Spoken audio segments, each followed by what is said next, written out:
Welcome to All Clear Firefighter Wellness, where we seek ways to improve ourselves and those around us and light our fire within.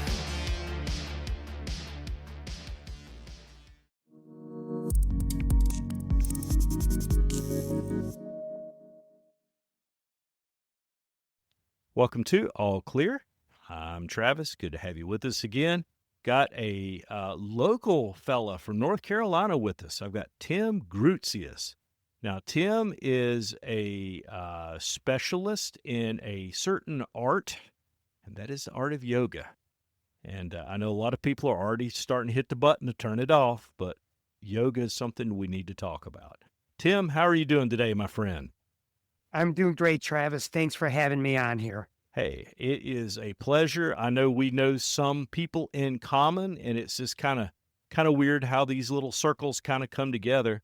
But I am glad to be able to talk with you. Now, one of the things that's unique about you is that you are both a yoga instructor practitioner and a first responder. I'm a retired first responder, yes. Retired first responder. So why don't we dig into that a little bit? What's your story as a first responder? Okay, what my story as a first responder, how I got there was by way of really the military. I spent a few years in the Army in the Mojave Desert of California. When I was there, I took my EMT basic at Barstow Community College. And then when I got out of the service, I got a job with a private ambulance company. I'm originally from Illinois, so I went back there. And from there, I went to paramedic school, and my GI Bill paid for that. And once I got through paramedic school, I got hired by another private ambulance company that actually did, instead of just transport, 911 operations. And then I just started gradually testing for different fire departments, and I landed on the Alsop Fire Department in 1994, and it borders the south side of Chicago by maybe not even 5 minutes from one of our stations. And then it's about 20, 30 minutes from downtown Chicago on a good traffic day. As I went along in my career, I thought, just like everybody else, this is going to be cool. I'm going to change the world. I was influenced, because I'm 60 years old. I was influenced by Johnny Gage and Roy DeSoto from the old Emergency show, which was on back in the early 70s. And I'm like, this is great.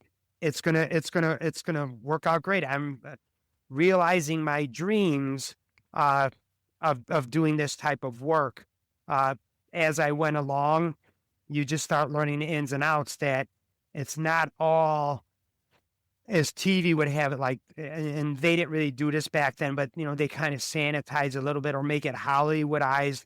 When you get into the real world, it's not that, and you end up in a lot of dangerous situations.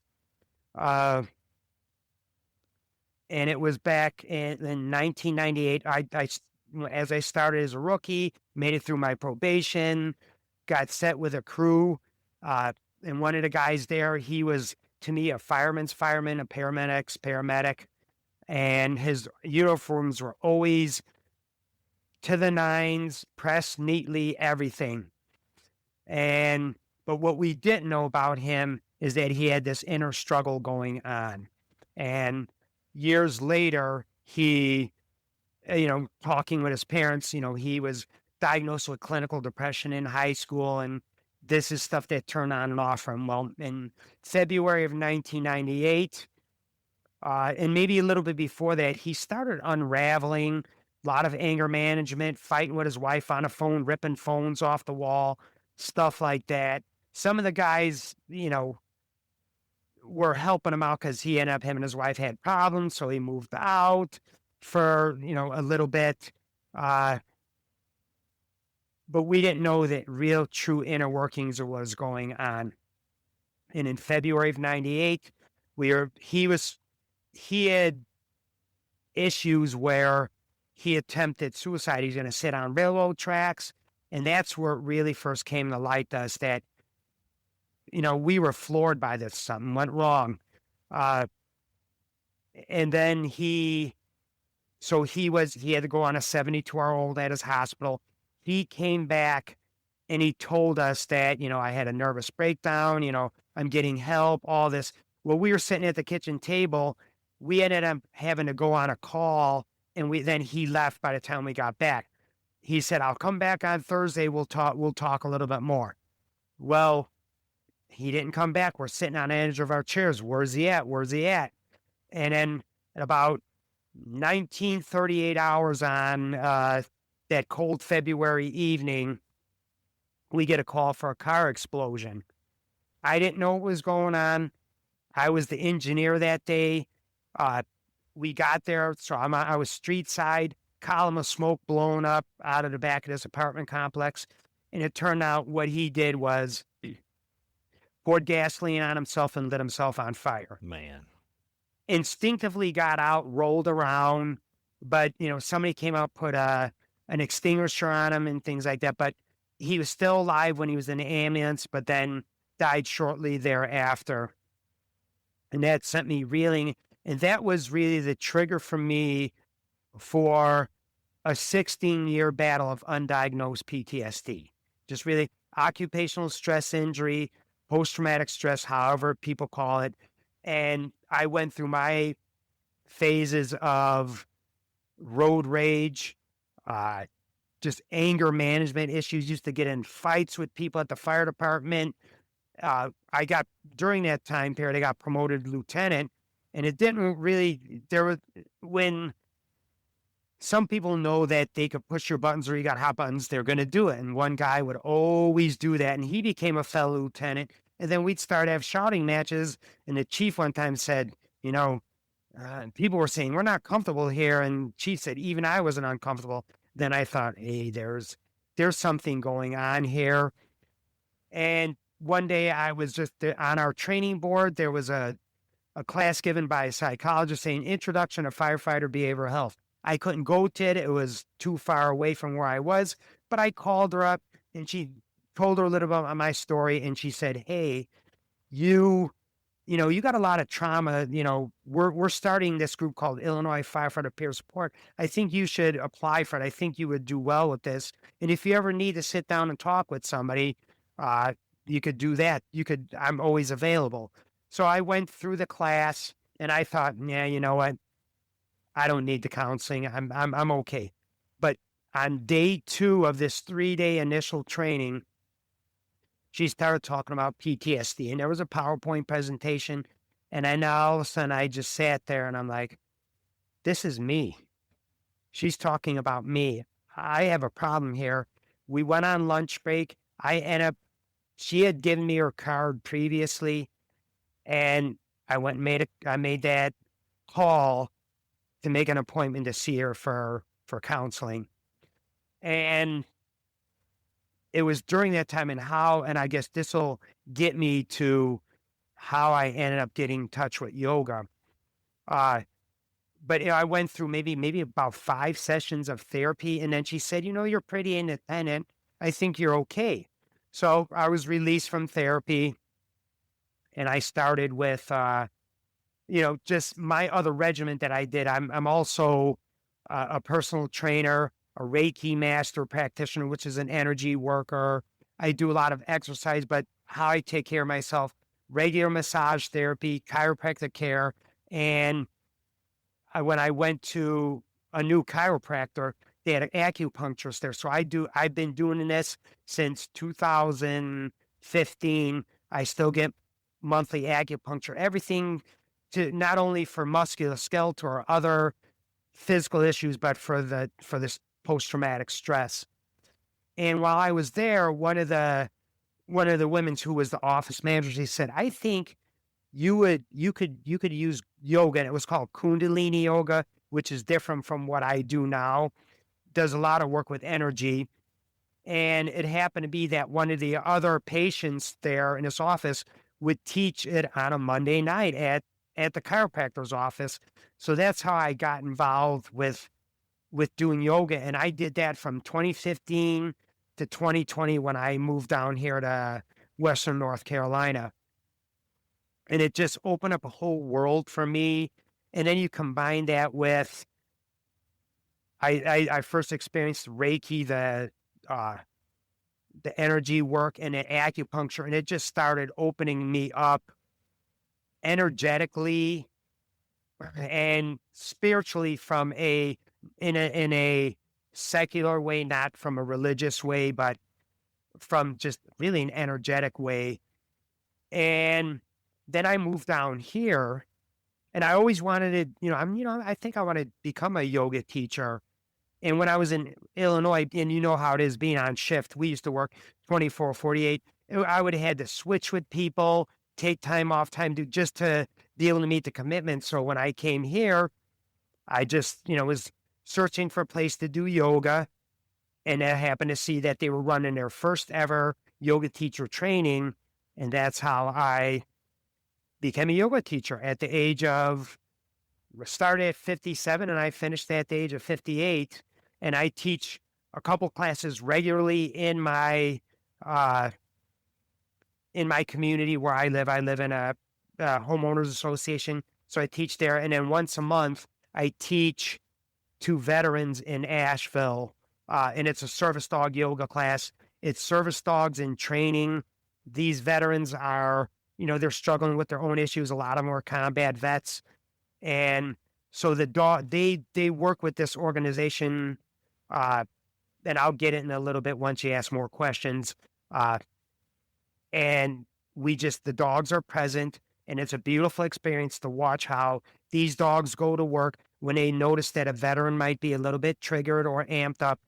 They're laying on top of them, they're sitting next to them, cuddling with them, doing what they're being trained to do. So it sounds like you've had very similar experiences to what so many first responders, veterans, people that listen to our podcast have been through. And, one of the things that we always talk about here on our podcast is make yourself better. Be the best you can be the best version, whatever flavor that you want to go with. But one of the things that I think is very common in the fire service is it's less of a thing than it used to be. But when you start talking about things such as yoga, people immediately have visions of people, humming and chanting and doing very new age things. And I myself have used yoga quite a bit to work through some issues with my back and my shoulder and things like that. So I understand exactly what you were saying, that there are different types, different practices and things like that. But for a beginner, what's the best way to describe what yoga really is, to kind of simplify it down for Joe on the truck? For Joe on the truck, well, I'll start by talking about the type of yoga that I do. And I'm not sure what you practice. There's hatha yoga, which a lot of it is more static or longer holds on poses, not super long, but longer holds. And you might work first. We're going to do the left side of the body, then the right side, just how you orient yourself in space with the different yoga poses. And then I also do, and this is what we're trained in, the basic yoga teacher training that I took. It's called vinyasa or flow yoga. And we do things called sun salutations. It's all like warming up the body, doing different movements. You're flowing. You're a little bit more active with that practice versus the hatha yoga. But the biggest thing about yoga, and yoga means to join together, to a union. And for me, what I got out of it, and especially the Kundalini, was it incorporated flow and some of this hatha yoga, these static poses, but it did a lot of energy. There was meditation as part of it. There was a little bit of chanting that was part of it. Things to it really helps to shake up the nervous system and get rid of things that we know that no longer serve us. What I did as soon as I finished with yoga teacher training in February of 2022, I was looking for more trauma-informed yoga stuff that I could reach out to first responders, to the military, and just through doing, internet searches, Google searches, I landed on a page called Warriors at Ease, it's headquartered in Maryland, but it's throughout the world. It's practiced throughout the world. And they have a level 1 that you could take the level 1 and you learn a lot about military culture, the different rank structure, how military life affects the service member, their families, all different types like that. But the biggest thing about the the Warriors of Ease program, and there's others out there that teach the veterans yoga for vets, uh, but this could be applied to us because as you know, our fire service is a paramilitary organization. Very We have a true. rank structure. You follow orders, you do things like that. So it's like the military, it's just different. We fight a different battle. We go out there on the streets. You're helping people from an EMS standpoint. You're our battle is not the enemy that we're fighting in war. Our battle is the fire, the dragon, however you want to can, and we have to slay the dragon, put the fire out. But the Warriors at Ease program, what that does is when we end up with like those, they call it the silent wounds of war, and it doesn't matter again, fire service, the military, we end up, with us like because I'm sure do you do peer support as well, Yes. Travis? Yes, we do. Okay, right. So that was the biggest thing for me, building with Illinois Firefighter Peer Support. It was so gratifying being able to sit across from somebody else, being where I once was and helping them and guiding them. But you find out that we can tend to become dissociated, the mind and the body. And for me, if we just talk about like my PTSD, big time with sleep issues, road rage, even working around the house, doing them small stuff. If something didn't go right, I would blow up. It was my poor wife had to deal with this for a long time. And so we're just what happens and what I learned through Warriors at Ease. There's two areas of the brain that it fascinated me. What happens when we get this overload to the system, this high stress, this chronic stress response where your heart rate's up, breathing, you're dumping adrenaline and cortisol in your body. My mind it won't stop, it won't shut off. And the mind never does because that's its job it always has something, but you get these ruminating thoughts. And then you become disconnected from your body. Like, what is it like to actually be in your body and sit with your body? So with Warriors at Ease, it's not only yoga, the movement, but it's the breath work. And we'll do some meditation. Now I'm just starting to introduce my vets into vet meditation, but in the area of the brain, there's something called the hippocampus, and the hippocampus is a lot of your memory, your stored memories, some short and long-term memory. And then there's the amygdala, which is like a walnut-sized area in the brain, which that's your emotional response. That's the emotional side of the brain. When we end up with PTSD, and if it goes untreated for a long time, and again, there may be licensed clinical counselors that could explain this a little bit better than me. I'm just doing it from what my understanding it is. The amygdala will grow because you're in that constant ramped up emotional state, and the hippocampus shrinks. So I know I'm aging, but my memory isn't always that great. I can remember something from 50 years ago, but ask me why I walked in a garage to get something or go in a refrigerator. It's not. But then as I'm learning about this, that, with this untreated, this chronic stress response, my area of the brain that is responsible for that memory is shrinking. And the area that's the emotional side is growing. And what we try to do with the yoga, the Warriors at Ease, is to quiet the mind, but bring you back into your body. And the way I explain to them, like if we're doing a pose, give me an example of a pose that you do and with the yoga that you practice for yourself.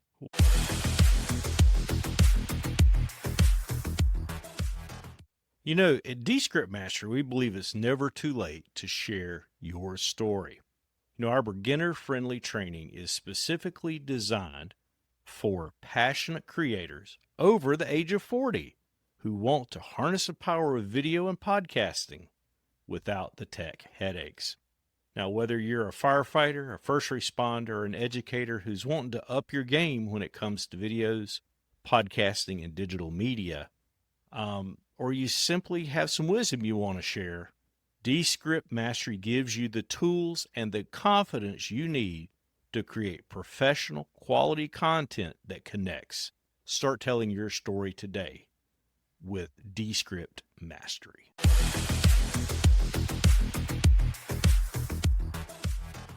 At Descript Mastery, we believe it's never too late to share your story. Our beginner-friendly training is specifically designed for passionate creators over the age of 40 who want to harness the power of video and podcasting without the tech headaches.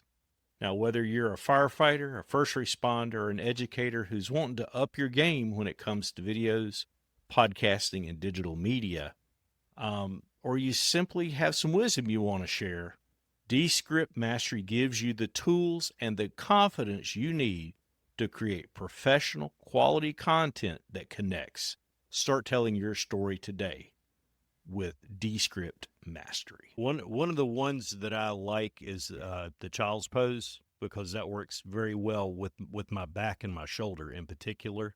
And I know that seems like a very simplistic one, but there's so many variations that I found to it that it does a lot of good. And at times I will find myself forgetting that my shoulder's hurting, or, that I've got, what's going on with my back. And I start focusing on my breathing, and I kind of get to that point to where I understand exactly what you mean. And even when I used to work out and be more active, when you get in the zone, for lack of a better term, and you start focusing on whatever that activity you're doing is, you kind of start reconnecting, and you kind of forget about what else is going on. We'll return after these messages. Are you enjoying this podcast? If so, we have a small favor to ask. Subscribing and donating helps us to keep the show running and brings you even more great content. By subscribing, you'll never miss an episode. You'll be able to support what you love. Donations, no matter how small, can help us cover production costs, improve the quality of each episode, and generally keep the lights on. So hit that subscribe button, and if you can, consider making a donation. Visit us at allclearpodcast.com to donate and catch up on past episodes and even read our blog. Thanks for listening and supporting our show. Right. And that's what we try to kind of do. Like a class that I run for them, it starts with, because they could be hyper vigilant, and they would, they might be scanning them, especially if they were in war, or there's one or two guys that have traumatic brain injury. Right. Most have PTSD, but there's also addiction issues that go along with that they may be struggling with. Is we try to do an orientation room. You create what's called a safe container for them. And my goal is, as the instructor, I position myself with like whatever entrance to the room is, with my back to that. There I have them so they could see. And, I don't know if you've ever found this in your career, that when you go out to a restaurant, you always like to be able to see what's coming and going through the front door of a restaurant. Yes. We'll just use that as an example.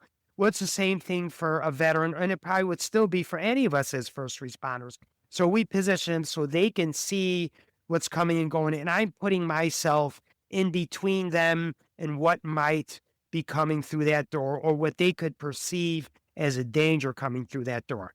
So I orient them to the room, and a lot of times I have them lie down on their back, unless, they have issues. They could sit in a chair, because I blend chair yoga and the yoga that I do where people could stand and sit and lie down if they don't have a lot of musculoskeletal issues.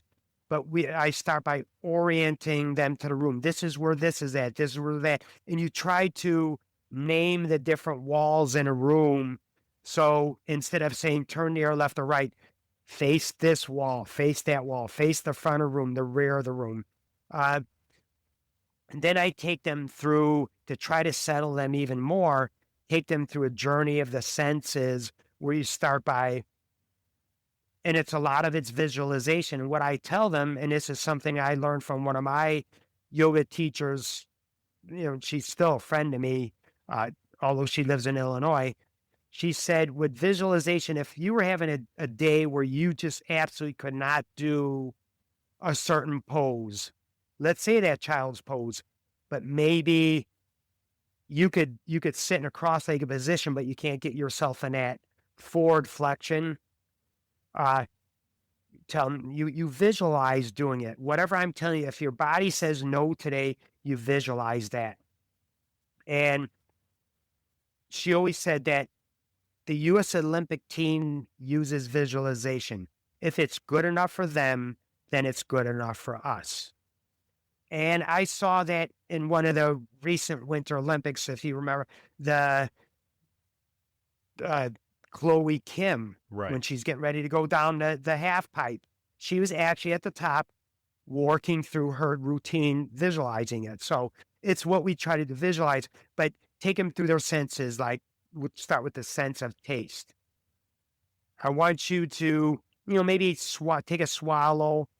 Do you have anything still residual from what you might have ate or drank before you came here today? And then you keep going through that with hearing. You start with them in their space around their mat. And especially when you get into visualization or the hearing or the sense of touch, then you expand it out a little bit further. Okay, what's next to you in the room? Maybe what's outside. What do you remember driving here to get to this building? What do you remember? Was there something that caught your eye? You're just trying to bring them, again, it brings it a little bit more quiet, a little bit down. And then we move into a breathwork practice. And it could be various different ones, but I try to keep it simple with them. And that's how I would start with first responders, is just counting your breath. You want to try to feel the rise and fall of your belly. Try to breathe through there, even though that's just the diaphragm expanding, lowering and expanding. The breath is still coming into the lungs, but you're getting that. You can put your hands on your belly and you're getting the feel for it, and you're trying to bring them back into their body slowly but surely. And then we move in a practice where there's a little bit of a warm up. You're warming up the shoulders, you're warming up your neck, you're warming up the back. And then we move into certain types of practice, and we try to do things where you're doing opposites, like extend the left arm forward. Like if you know what tabletop is, right? Right. Where you're on your hands and knees, all four. Extend that left arm out and your right leg back. And try to maybe do movements with that. So then or crossing patterns, and it's just things to reorient the mind back, just bring things and settle things back into where you need to be. We're trying to bring the mind and body back. What does it feel like to be like? And I always tell them, this is your practice. It's your experience. What is it? And just accept it and welcome it just as it is. There's going to be no right or wrong for you. I'm not looking for you to do the perfect yoga pose because I can't do that. You could look at it in the books. There's people a lot more limber than I am. Obviously, when you're younger, it's going to be that way. But you could still get younger people that have issues. Everything you said rings true. But I think you hit on something else that's very important. I didn't mean to cut you off with your comment there. But when you talk about the breathing, you talk about the focus, you talk about those things that aren't necessarily the poses that people associate with yoga. A lot of times that is as valuable for grounding us as going through a flow of poses as well. Right, because you're starting for probably a good chunk of the practice. They're on the ground. They start there with all these warm-up exercises. Then we move them to the kneeling position, then into the standing position. And obviously props are offered like blocks.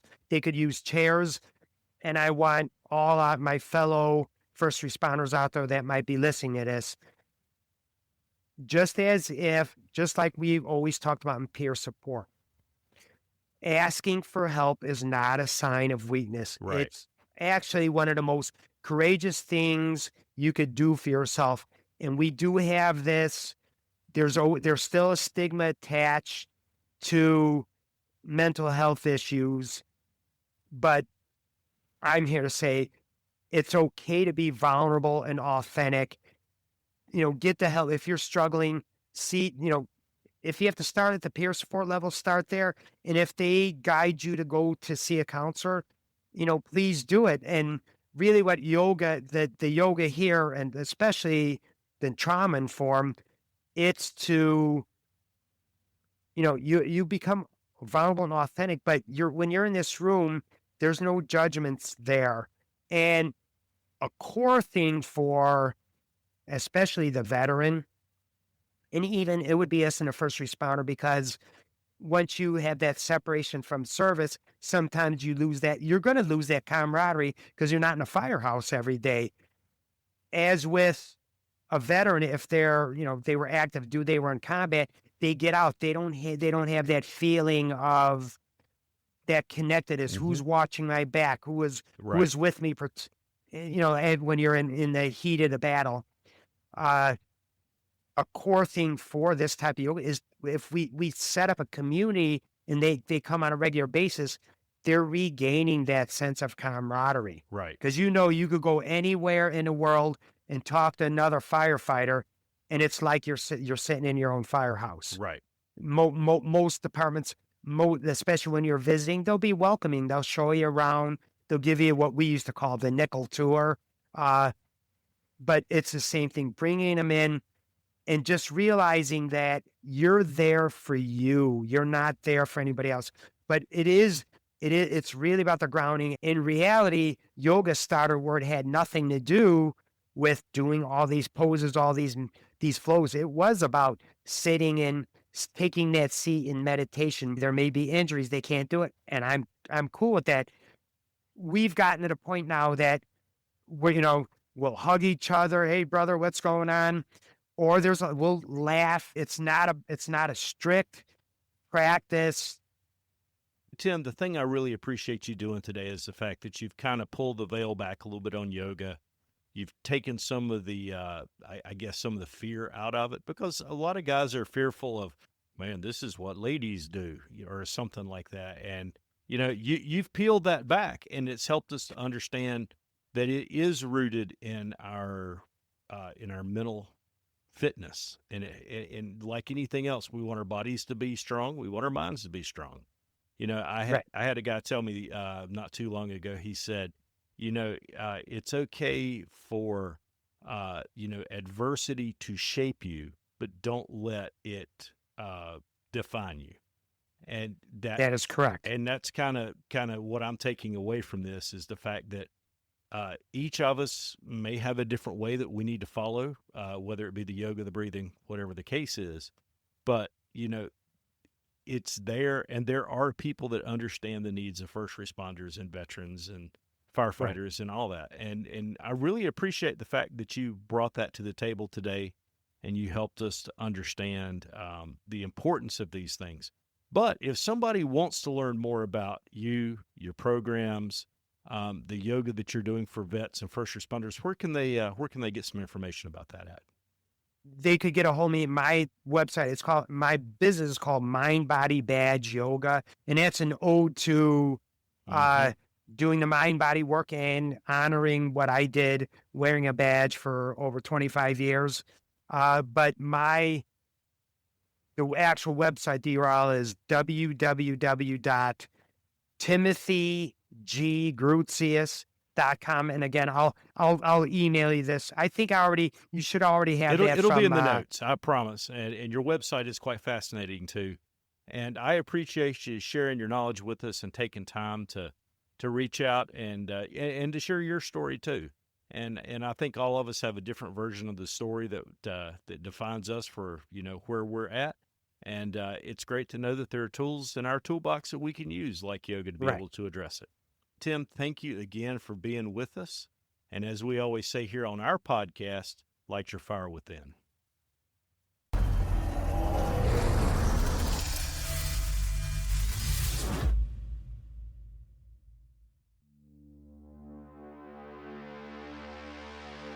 That's a wrap for this episode of All Clear Firefighter Wellness. Your host and producer, Travis McGaha, thanks you for tuning in.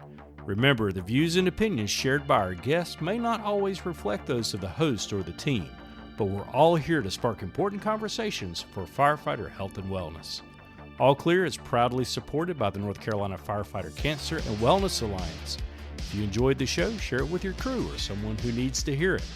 Head over to allclearpodcast.com to leave us a message, catch up on past episodes, or treat yourself to our signature All Clear Blend coffee, your new morning hero in a cup. Thanks for listening, stay safe out there, and we'll catch you next time on All Clear Firefighter Wellness.